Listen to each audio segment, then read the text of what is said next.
AITA for not making more food? We hosted my uncle's family for dinner, his wife, 2 adult sons and one of the sons' wife and kids. The cousin's wife is rude and their kids are not well behaved. They actually invited themselves over the day before, so it was a scramble to get everything prepared. And #X200B, one of the kids is a 10-year-old girl. She's obnoxious and has bad manners. She doesn't listen or respect the boundaries of our home, and I don't like how she treats our dog. She never eats the food her parents prepare for her unless it's chips, fast food, frozen waffles, cereal or other garbage.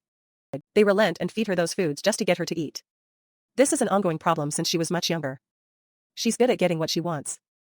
And #X200B, for the big dinner, my mother-in-law prepared several roasted chickens and roasted leg of lamb, rice, salad and the typical accoutrements. We spent all day getting food prepared and getting the house cleaned up. All the food was delicious. And #X200B, the mom served the girl the piece of chicken she wanted and rice, which she did not eat. She acted like everything was gross and turned her nose up at it. And #X200B, I later served ice cream and popsicles for dessert. Soon after, the daughter said she was hungry. We saved her plate so that she could come back to it, but she didn't want it. Her mom asked me if we had za'atar, typically eaten with bread and olive oil, and I said yes of course, but the girl said no, I don't want that either. She asked if I had cereal and I said we don't. Then she asked what do you have? At this point, I was frustrated. I realized nothing is going to satisfy this kid and it's not my job to try. And #X200B, I told her we have all this food we prepared, gesturing grandly, and za'atar. The look on the mother's face was classic. She was absolutely shocked. Then the girl was asking her mom, can I have some eggs?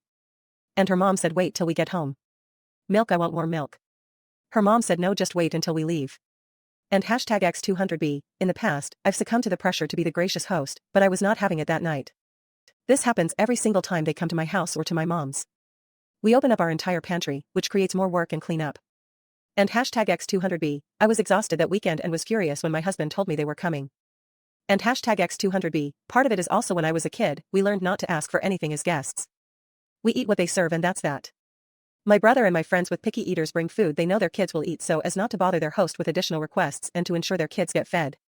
And #X200B, my husband agrees that they are rude, but he also said they were our guests, they don't come over often, and it would have been fine to just indulge the brat. And #X200B, so, AITA?